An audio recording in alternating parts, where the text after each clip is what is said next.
135 plus 10 times the quantity of 335 minus 36 divided by 6 minus 25. So, medyo nakakalito sa unang tingin. Pero, napakasimple lang ito kung ipa-follow natin ang PEMDAS. So, ang PEMDAS, ito yung basihan natin kung ano ang dapat nating unang i-solve. So, ang PEMDAS, ibig sabihin ang P, meaning parenthesis, uunahin ang i-solve ang nasa loob ng parenthesis. So, ito ay tinatawag na parenthesis, yung ganito. Yan ang parenthesis. So, ang nasa loob ng parenthesis, ito, kailangan unahin mong i-solve sa lahat. Dahil sa PEMDAS, nauuna ang P. Kasunod ang exponents, wala tayong exponent. Next, ang multiplication at division, pareha sila ng ranking. Pwedeng unahin ang division kahit mauna siya sa multiplication. Pwede silang magkabaliktad. Kung nauna si multiplication, unahin. Kung nauna si division, unahin. As long as hindi mo uunahin ang addition and subtraction kaysa sa multiplication and division. So, si addition and subtraction, parehas din sila ng ranking. Pwede din silang magkabaliktad. Kung nauna si subtraction kaysa kay addition, so unahin mo si subtraction. So, it doesn't matter dahil pwede silang magkabaliktad. As long as hindi mo uunahin si addition and subtraction kaysa kay multiplication and division. So, let's answer this one. So, parenthesis muna. Kaya, kopyahin mo lang yung ibang given dyan, basta puntahan muna natin si parenthesis. So, sa loob ng parenthesis, mayroong subtraction and division.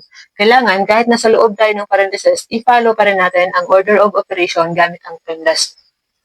So, mauuna, isolve si division. Dahil nauna si division dito kaysa kay subtraction, di ba? So, kopyahin muna natin si 335 minus. So, i-divide muna natin si 36 divided by 6 equals 6 minus 25. So, mayroon pa sa loob ng parenthesis. So, puntahan ulit natin si parenthesis. So, kopyahin lang natin 135 plus 10 times, gagamit na tayo ng times. So, take note sa mga hindi nakakaalam, kung ang isang number ay katabi ng parenthesis, ibig sabihin, yung number na yan, i-multiply mo sa nasa parenthesis. At para ma-multiply natin si 10, kailangan i-simplify muna natin yung nasa loob ng parenthesis, diba? So, 10 times, so gagamit na tayo ng times sa symbol dito. 335 minus 6 equals 329 minus 25. So, now, natapos na natin si parenthesis. So, tapos na tayo kay P. So, exponent, walang exponent. Next ay multiplication or division.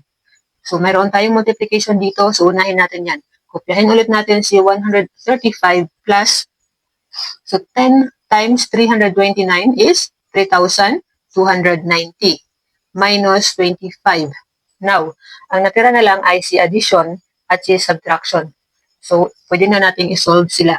So, 135 plus 3,290, that is 3,425, di ba?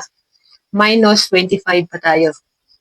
So, 3,425 minus 25 equals 3,400 yung final answer.